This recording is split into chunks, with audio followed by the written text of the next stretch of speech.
So this is a video I've been wanting to make for a while.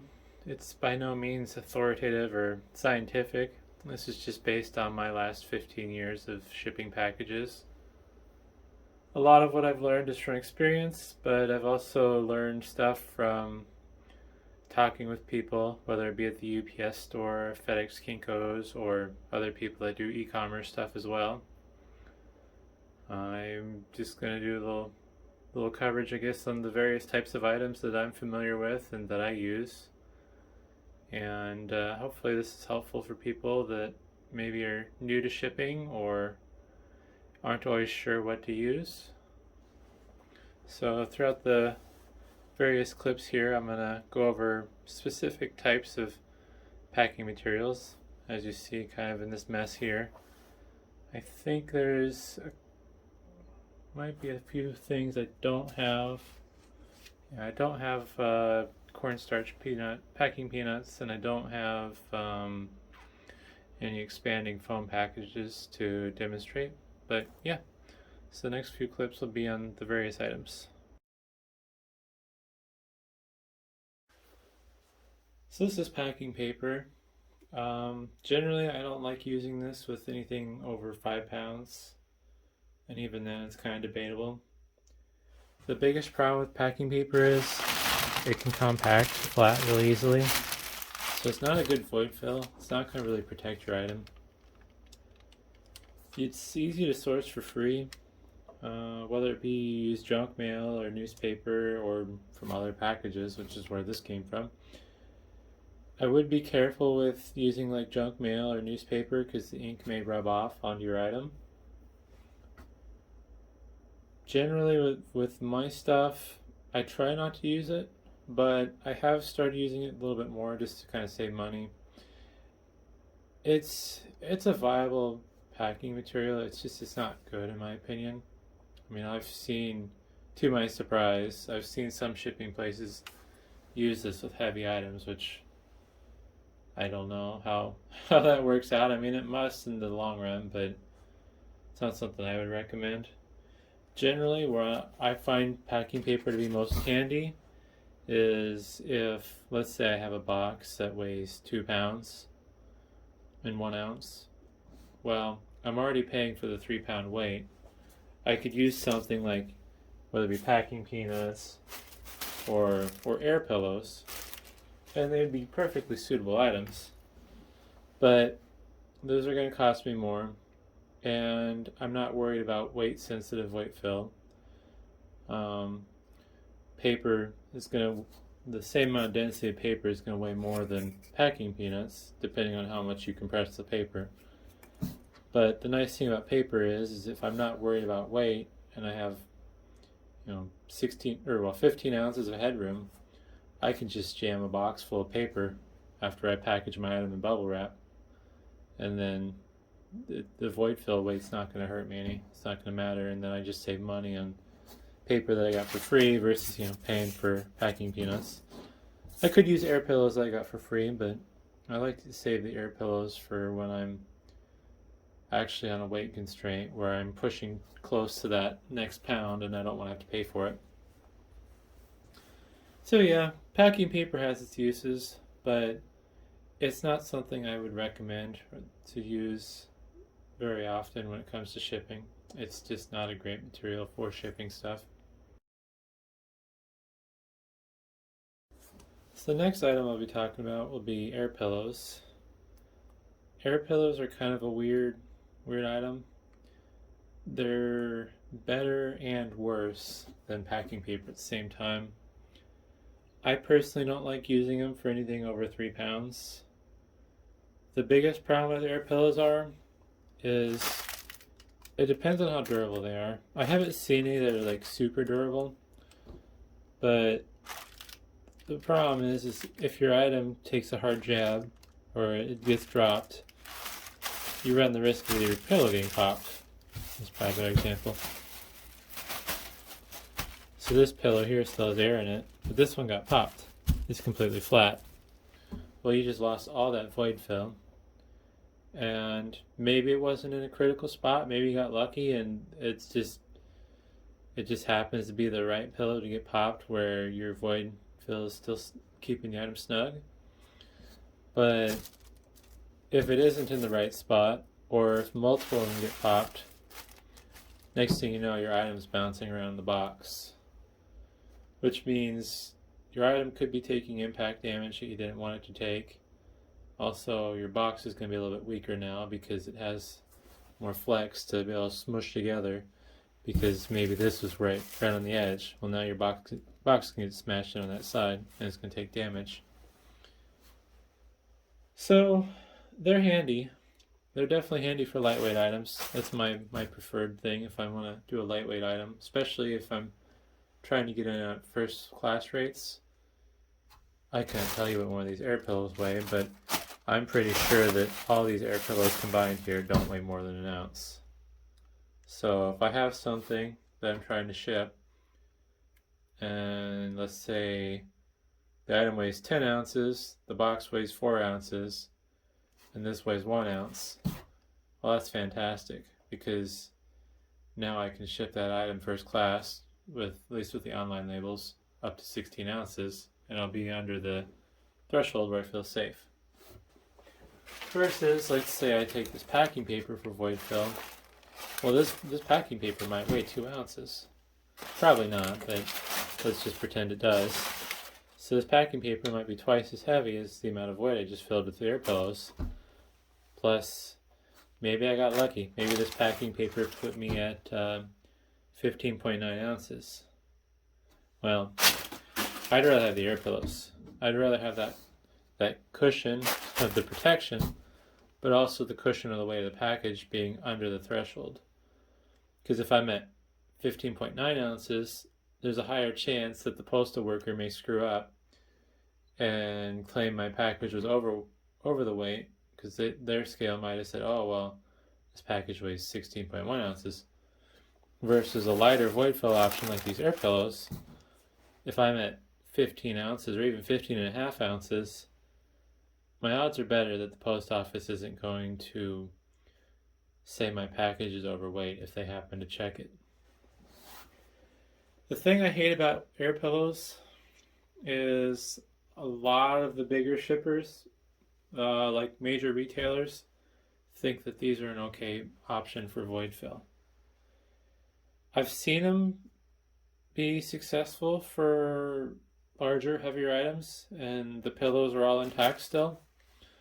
But most of the time, especially with experience, like I've spent, I don't remember how much, I think it was almost $4,000 on solid state drives once. It came in this giant box, and the solid state drives were individually packaged, and then they were individually packaged in boxes of 10, and then those boxes of 10 were put in the giant box, and then they put a couple of these air pillows in there, and it's like, one, those air pillows you put in there weren't enough to void fill the item in a meaningful manner, and two, since you allowed a bunch of open airspace, these just got all smashed up, and they were just pieces of flat plastic by the time I got the item, so they didn't really do anything. I don't know why, but for some strange reason, retailers feel like air pillows are just like some magical solution, that you just throw a couple of air pillows in the box and it's just, everything's going to be fine. So they're kind of irritating when I buy stuff, because I see these things frequently misused. You definitely can get away with using them in heavier packages. It's just you're playing with fire, in my opinion. I believe that they do make heavier duty ones than what these particular ones are, but this is the more common use case of what you see for plastic durability. And I don't know what these officially are rated for weight-wise. Probably more than I'm willing to give them credit for. But it's definitely something, in my opinion, where you should only be using them in lightweight packages. You could probably get a little bit more ambitious than my 3-pound threshold that I like to stick with. But that just kind of comes down to how much risk you're willing to take. And honestly, there's better void fill options anyways.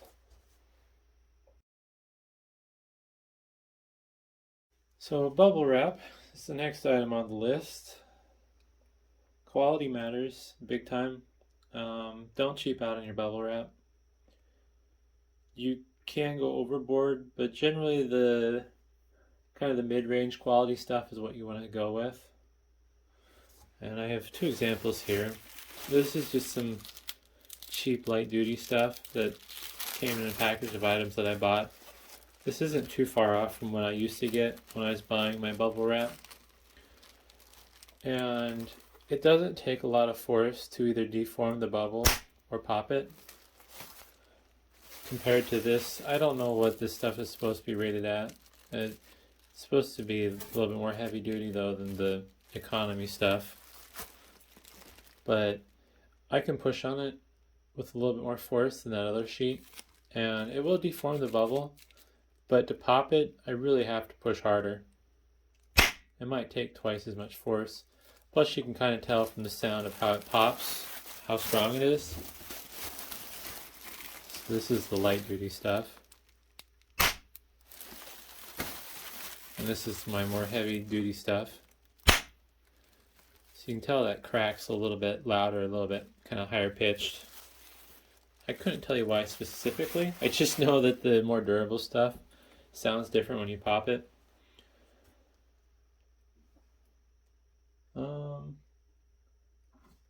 So then the sizes that I prefer would be this 1/2 inch stuff, which is the bigger bubbles. And then this stuff is 3/16, which is the smaller bubbles. Also, this pink, just because it's anti-static, it was just the first piece I found that I could grab. Those are the sizes I prefer. Generally, big bubbles for big items, small bubbles for small items. Let's see if I have my example here. Alright, so I'm going to grab two different items here in my room. So this is the computer power supply, a little bit heavier item. You can use small bubbles to wrap the item. The problem is it's going to take you a lot more square feet of bubble wrap to wrap this and protect the item adequately. So I would use, in my case, I would use the 1/2 inch bubble. Because with this 3-foot strip here, if I wrap it around, that's not enough to do shipping. That's basically 2.5 times around, which this would be, technically it's supposed to be 1 inch, but realistically as the stuff gets compressed, it's probably about 3/4 of an inch. But to get this amount of coverage with the smaller bubbles, it would take me a lot more than 3 feet. There is kind of a caveat there too though, because if I wrap that in 2 inches of this versus 2 inches of the 1/2 inch bubble wrap, this is going to be a lot more durable. I'm going to be able to take that power supply and I'm going to be able to drop kick that thing to the ground so hard and it's not going to damage the power supply. The power supply is going to be just fine. Versus this 1/2 inch stuff, it'd probably survive, but I'd be a little bit more nervous compared to the smaller stuff, since there'd be a lot more cushioning material there with all the extra layers. But generally bigger stuff, bigger bubble wrap. And then with smaller stuff, this probably isn't the best example. Use this little eyedropper. You can wrap it with your 1/2 inch bubble. Problem is you might not get the best coverage. So if I'm shipping something smaller, I'll take this 3/16 inch bubble. And with 1 square foot, I'm not gonna be able to probably count that very easily. Looks like I got about 3 or 4 layers there. With one square foot, I got more layers of protection than with this 1/2 inch bubble. Plus with the 1/2 inch bubble on smaller items, you might get it like a weird offset. So like right here, there's no protection right here because the item fell within basically the line of where the bubbles don't have any air. It's just the flat material. So there's kind of trade-offs between the different sizes. They make other sizes bigger and smaller than what I have here. These are just the sizes I prefer personally because they're the most universally viable. 3/4 inch bubble would be kind of cool. It'd make it so I'd have to use less bubble wrap to protect like a larger item, but then I'd also have to buy the heavier duty stuff because the size of the bubbles and the thickness of the plastic will also determine how strong they are. Like, I would guess, I couldn't say with certainty, but this particular 3/16 inch bubble wrap, I would guess that the plastic thickness for the bubbles individually is probably no different than this lower quality 1/2 inch bubble wrap. But you got more bubbles here, so if you lose one bubble, it's not that big of a deal versus, losing the 1/2 inch refers to the height, not the diameter. So I don't know what the diameter is without measuring it. I would guess it's a 1-inch circle versus maybe this 3/16 inch bubble wrap would be, say 1/4 of an inch just by eyeballing it. Sorry, I'm not may not have prepped the best for this, but yeah. So that's kind of why I like to stick with the particular sizes that I do. With my packing materials, the big thing is I don't want to store it, and I don't want to buy a bunch of different sizes that I'm going to have to store. So I try to limit myself. I try to find the things that have the best universal usage for my personal use, and I go with that. I can't think of too many reasons of why you'd want to go smaller than 3/16, and I can't really think of any reasons why you'd want to go bigger than 1/2 inch, other than possibly cost. But like I said, from a durability standpoint, I don't think it's going to be worth it. And depending on how you buy it, I don't believe there's that big of a cost difference. Because I buy my small bubble wrap in maybe 250 foot rolls. They're usually about, if I can get that in camera, well, they're usually about that big in diameter. Versus, I think with the 3/16, if you get it in the giant rolls, I think it's like, might be 2,500 feet for all I know. It's an insane amount of footage. And the price difference really wasn't there for this. The 1/2 inch stuff I'm buying in the larger 250 foot rolls, which I believe are about like 3.5 feet in diameter. So fairly good size. But in that case, it does save me money. Basically, when buying bubble wrap, if you're paying more than around 13 to 15 cents per square foot, so 12 by 12, you're probably paying too much. That should include any delivery costs and taxes, because it definitely gets expensive. Like, to properly wrap this power supply, 3 feet's not enough. Because you'd want 4 layers of bubble wrap, which would probably be 5 feet. So at 15 cents a foot, that costs you 75 cents to wrap. That just doesn't sound like a lot, but over time that gets expensive, especially when I probably have 100 of these to sell. These particular items I don't sell individually anymore, just due to shipping costs. But you take other stuff. A laptop might take me 10 feet of bubble wrap to wrap 4 times around. So there's $1.50. Price definitely adds up. But yeah, these sizes I feel are kind of optimized for the best cost and also the best quality of packaging. And definitely don't be afraid to use recycled bubble wrap. I have friends that save me their bubble wrap from packaging that they get. Depending on the condition of the used bubble wrap, I don't always use it in the traditional sense. A lot of times, like with this sheet here, this is worthless to me. There's nothing I'm going to be able to wrap and protect with 1 square foot of 1/2 inch bubble wrap.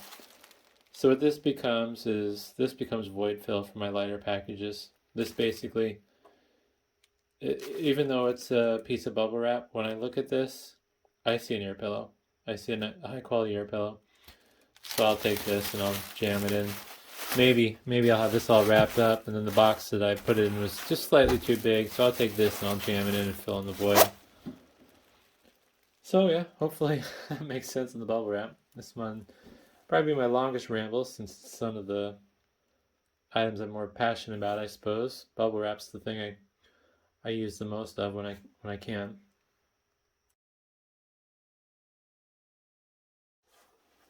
So the next item for discussion is air quilts. This is a debatable example of an air quilt, but it's sadly the only thing I have right now. Basically the same thing as bubble wrap, but there's some downsides. Usually air quilts, with the way they're designed, they're inflated in rows. So if you pop a row, you lose that whole row. Basically, I guess you could say an air quilt is a air pillow on steroids. I have looked into buying the equipment and trying to do the whole air quilt thing, but from my experience, unless you're doing like really high volumes, it's just not worth it. Because the machine, depending on the amount of volume you're going to do, is going to cost you easily a couple grand. And then the material doesn't come like this. It comes in rolled sheets of plastic that are pre-engineered, I guess would be the word. So like these sections between the air quilts, those are like, I'm gonna step back for a second. I'm kind of getting ahead of myself. So an air quilt is basically 2 sheets of plastic, and then these are these lines in between the quilts, air pockets, is where they heated the 2 sheets of plastic and fused them together. So that's how you get the air quilt shape. So they'll come flat on a roll when you buy it, and you have to inflate it yourself with the air, and then I don't know how this particular stuff was done. Usually with the air quilt sheets, it'll come flat. I would assume it was originally filled in this orientation. The air will get blown in, and then it'll be heat sealed on the edge, and then that air is trapped in there, and that's how you get your cushioning. So it's in small volumes, it doesn't seem very financially viable.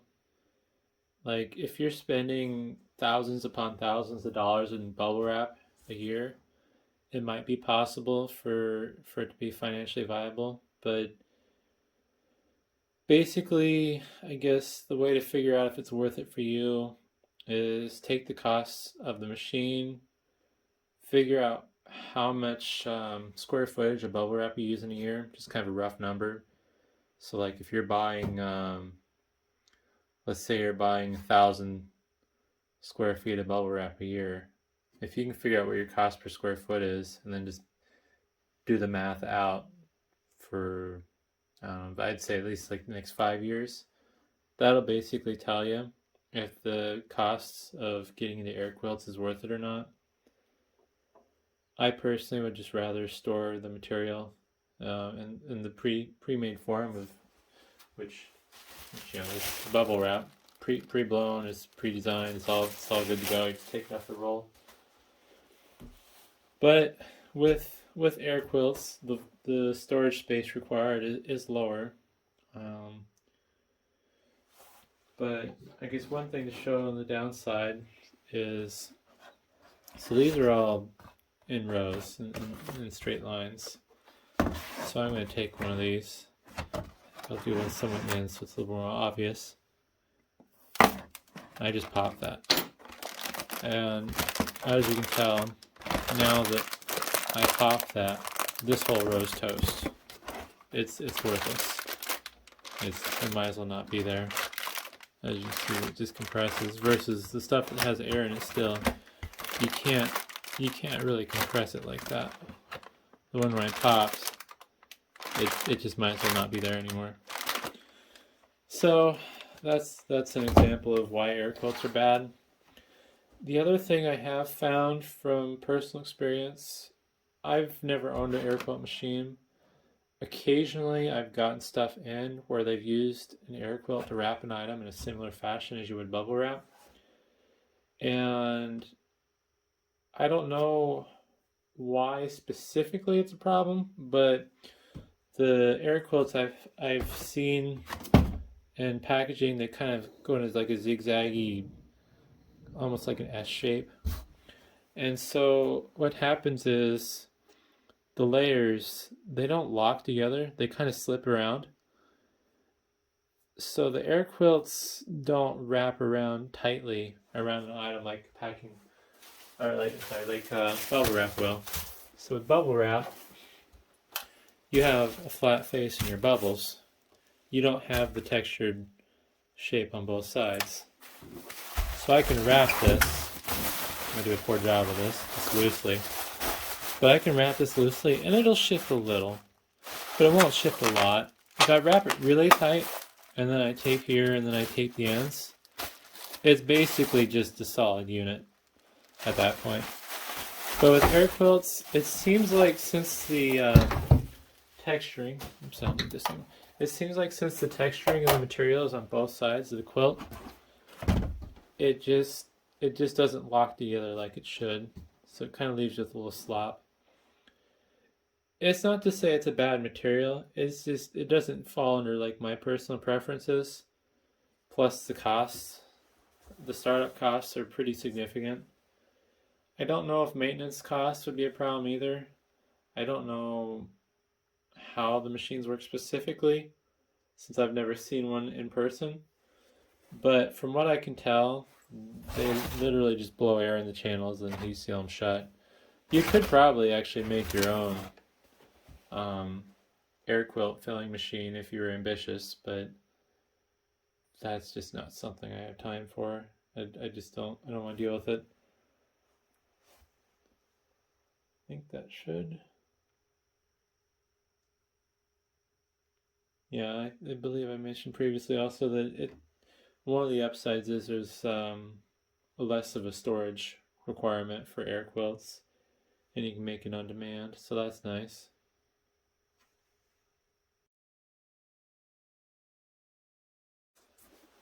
So this generally is referred to as LDPE, closed cell foam, low density polyethylene.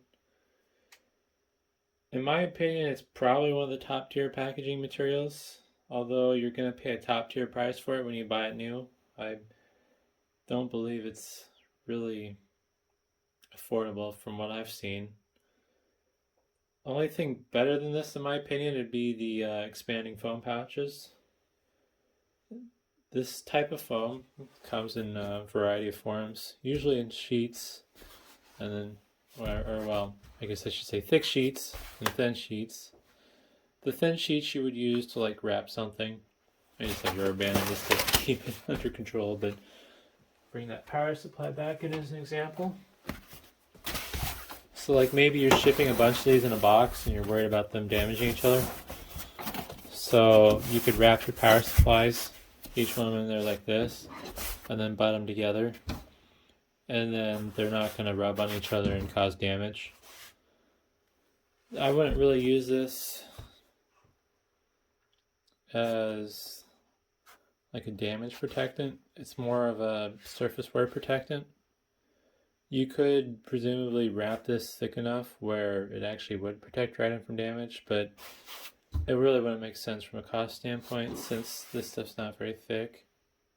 Maybe that's like 1/8 of an inch.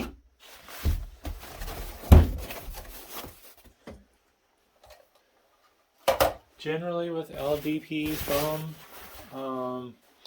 I kind of use this as a rigid void fill when I have it. Depending on the weight of your item, this is fairly durable stuff.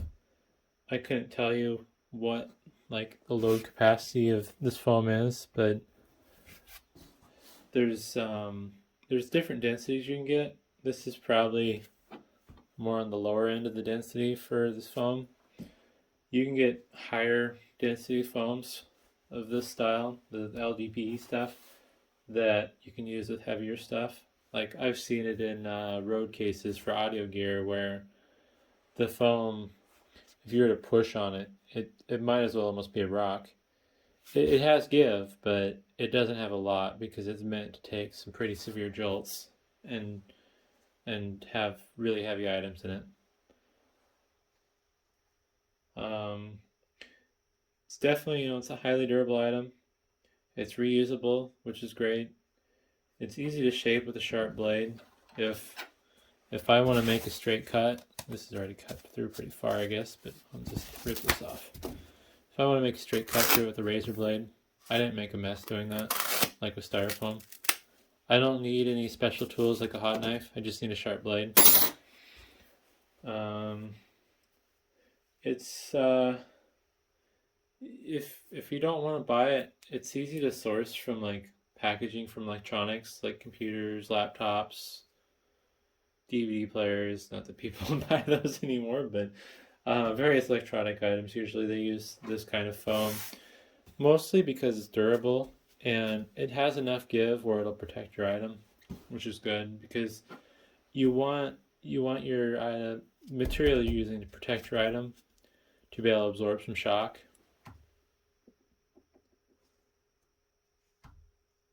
But yeah, ultimately it's an expensive packing material. I've never bought it personally. I usually just salvage it from stuff. I have friends that'll save me this that they get their stuff in. I think this particular stuff here in this example, you see this nice circle in the foam.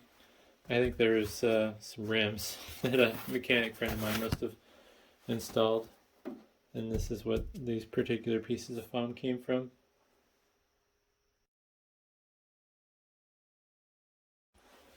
So this is EPS Foam, which stands for expanded polystyrene. Generally, it's going to be cheaper than low density polyethylene by a significant margin. There is the colored forms that you can also buy, which come in blue or pink. Those are not EPS. I forget what they're called. They're a higher density styrofoam, basically. The EPS foam is significantly cheaper though than the pink and blue foam, so I don't see why you would buy the more expensive stuff.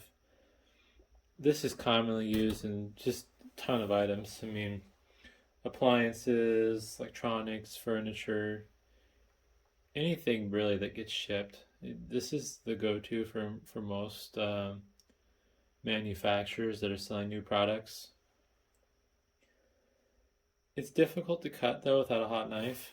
So with this razor blade, if I run my blade through here, since this blade is really sharp, I apparently got lucky and I didn't make a mess. But as I work my way down, I end up dragging out material with it eventually. That wasn't in frame, unfortunately, but and even, let's say I score it on both sides. So now I have it scored.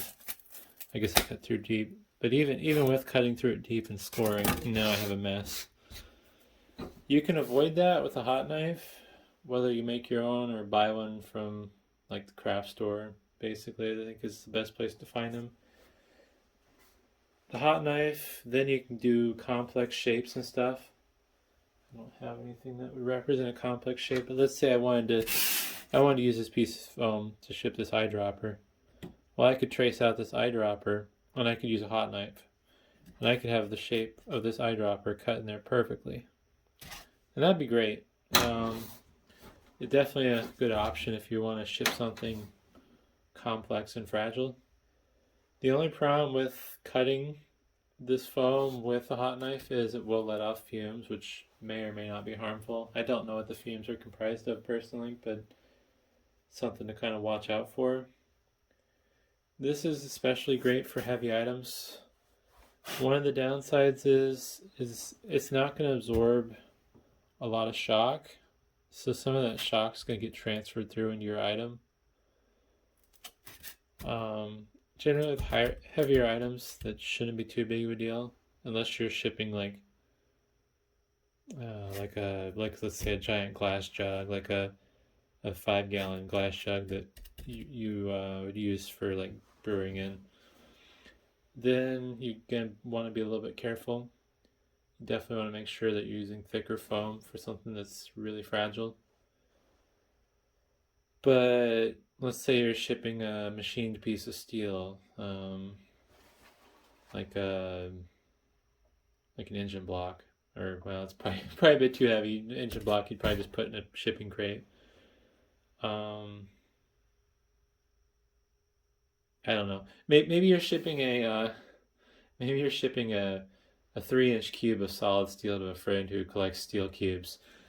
This would be great for that because it's going to stop your metal cube from getting damaged from being dropped in the sense of like dents and dings and scuffs and scratches.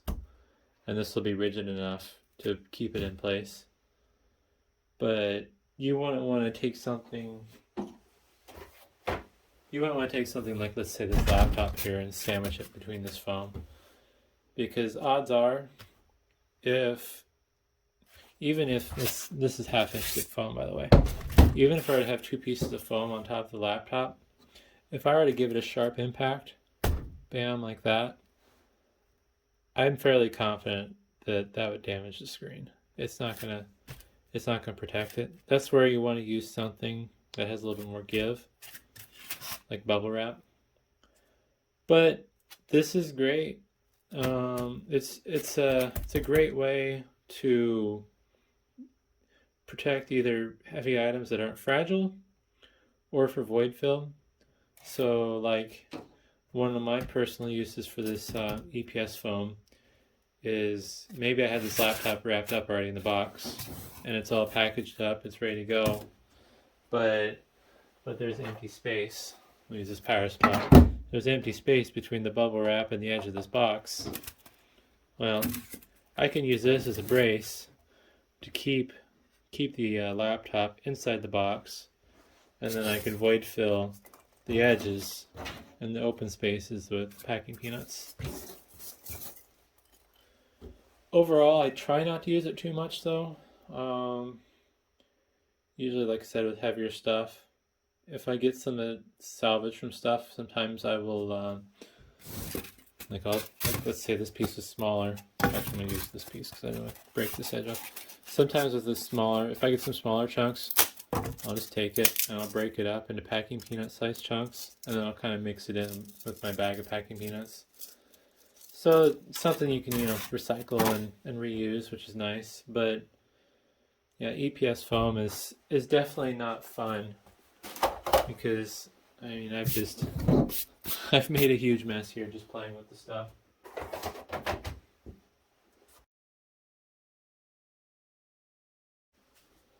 So packing peanuts are another item that I use quite frequently. Packing peanuts are not meant to be protection. They're just meant to be void fill. People may, I guess, say otherwise, but you should not be relying on packing peanuts to protect your item. The most common forms you see packing peanuts in would be styrofoam like these. They make cornstarch ones, which I don't have any examples of right now. I don't buy the cornstarch ones personally just because they have their issues. Sometimes you'll see ones made out of low-density polyethylene, like this foam that I talked about previously. Those are kind of nice, but unless you have some serious money, they're just not a financially viable option. To get back to the cornstarch packing peanuts, those are heavier and they compact easily, so that's the primary reason I don't like them. If they're exposed to water or high enough humidity, they can get sticky and dissolve as well, or leave a sticky residue, which can be annoying. I don't feel like cornstarch peanuts are a viable void fill. I understand why they exist. They're not, I don't know. They're not designed in a way that I feel is great. So it's just not something I would use personally. The problem with styrofoam packing peanuts is they can make a mess if they get crushed and broken up in shipping. You're gonna get a bunch of little pieces of styrofoam dust like this. But they generally are more durable. I would be careful with the packing peanuts you buy. I have seen some where they crush real easily, which is definitely a problem. Downside is they can make a mess, as I mentioned. Also, they're not really recyclable. I don't really know of a good way to recycle polystyrene. I wouldn't recommend using packing peanuts for heavier items. I'm obviously gonna make a liar of myself here because I've used packing peanuts with heavier items, but if you do choose to use packing peanuts with heavier items, let's say over 45 pounds, definitely use your EPS foam to keep the item in place, and then just use the packing peanuts as void fill. When you use packing peanuts, you want to make sure you pack it tightly in the box. You basically want to pack the packing peanuts in the box to the point where the box starts bulging. So if you're dumping packing peanuts down like a crevice down the side of an item, what you want to do is you want to take your hand down that crevice and kind of compact them down as you fill it. And then any of the voids, you want to try to make sure they're compacted. Don't just dump them in there and hope that they settle the way they need to, because with packing peanuts, if you leave them any room to wiggle, they're just going to crumble and turn into dust. You're going to get a lot of little chunky pieces of packing peanut remains that are going to be floating around the box, and they're going to let your item shift around. The whole goal with packing peanuts is basically, after you've protected your item with a suitable material, you want to stop that item from shaking around. So after you wrap your item up in bubble wrap and you put it in a box that's as close to the size of the item that you've just bubble wrapped, after you put it in there, and then you fill it with packing peanuts, when you close that lid, if you shake the box and you can hear packing peanuts or your item shifting around, you're in trouble. It probably will work, don't get me wrong, but you really don't want to hear stuff shifting around with packing peanuts, because they will. I mean, I don't like ruining these, but I'll ruin this one for science. They will. I mean, I just smashed that one down. Probably a bad example since I smashed it on its weak points, but they'll smash down and they'll turn into dust, and there you go. Now I have a mess, and that's not protecting anything. This will. Whoops. Another thing worth mentioning, I don't believe the shapes really matter. This is an E or W shaped packing peanut. The previous ones I was getting were S shaped. I believe someone told me that was just kind of a branding thing, how to identify who made the packing peanuts, but that's not something I've really looked into to really figure out, since I just need packing peanuts that are good. Packing peanuts are kind of expensive. I don't really have a good solution to buy them cheap. The current place I'm buying them from, I'm paying about $1 per cubic foot, including delivery and taxes. I think that's actually going to go up though now, because I'm in a different location where the company I buy from doesn't deliver to. I would avoid paying more than $2 a cubic foot for them. Don't really have a good reason why. It's just, I don't feel like these should be fairly expensive. The bags I'm buying them in right now are 14 cubic feet, and I'm basically paying $14 a piece. I've seen some 25 cubic feet bags from larger packing suppliers, and they're 25 cubic feet, and you end up paying $50 to $70 a bag after freight and taxes, which is too much. I don't think it's financially viable from a shipping standpoint. one thing I've never really done is calculated to see like how much it costs me to put packing peanuts in a material in a box I'm shipping.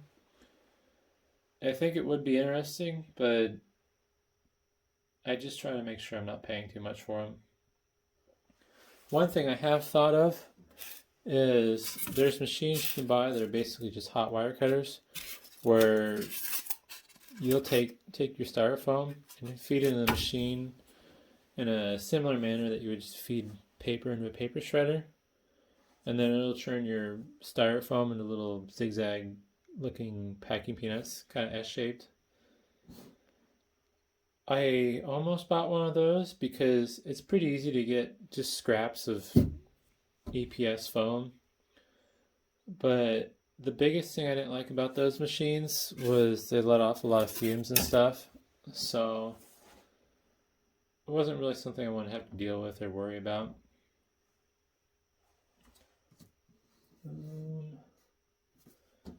So yeah, packing peanuts are definitely, a valuable tool to have in your arsenal. Something you're gonna use quite frequently if you're packaging your stuff right. Definitely, biggest point is don't use a box that's too big, and don't plan on your packing peanuts protecting your item, because even if you pack it perfectly, there's a good chance that your item's gonna shift in the box. They're just there to stop it from shifting too much. Don't take an item that you just packed up that's a 4-inch cube and then throw it in a 10-inch cube box and expect your packing peanuts to protect you, because they're not. They're just meant to be there to fill the small voids that your bubble wrap couldn't fill.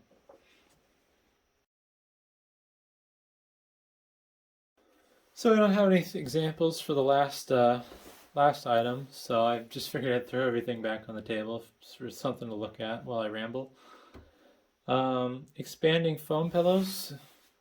Those are probably top of the line, as nice as you can go when it comes to packing material. If you haven't seen them before, they're basically gray plastic bags that have expanding foam in them that's like a chemical reaction where you mix the two compounds and then they start foaming up. From what I can tell, it's basically going to be one of your most expensive options, and it's going to require some knowledge to use. I don't know with the expanding foam pillows how they work from a volume standpoint, but my assumption is with those expanding foam pillows is if you're not careful and you don't have enough empty space around your item, those expanding foam pillows are going to expand to the point where your box basically blows up or crushes your item if your box is stronger than the foam. I don't have much experience with the expanding foam pillows personally beyond getting stuff in them, so I can't really speak with any authority. And like I said, a lot of this is just my opinion from 15 years of experience. The way I package stuff now versus the way I packaged stuff when I first started selling stuff is radically changed over the years. And with how I package stuff, I really haven't had any shipping claims. I can't even think. It's probably been at least like 5 years since I've had a problem with an item arriving damaged from shipping damage. And yeah, most of the time I don't think with the way I package stuff, the only way my items run the risk of getting damaged is if somebody rams into the box with the forklift that they're driving through the warehouse, or if somebody actually runs over the box with the delivery truck, or maybe the box falls off the conveyor belt at one of the depots and the conveyor belt just happens to be 20 feet up in the air for some strange reason, and I don't know. But generally speaking, I don't see too much damage issues anymore. I never really have had issues with damage.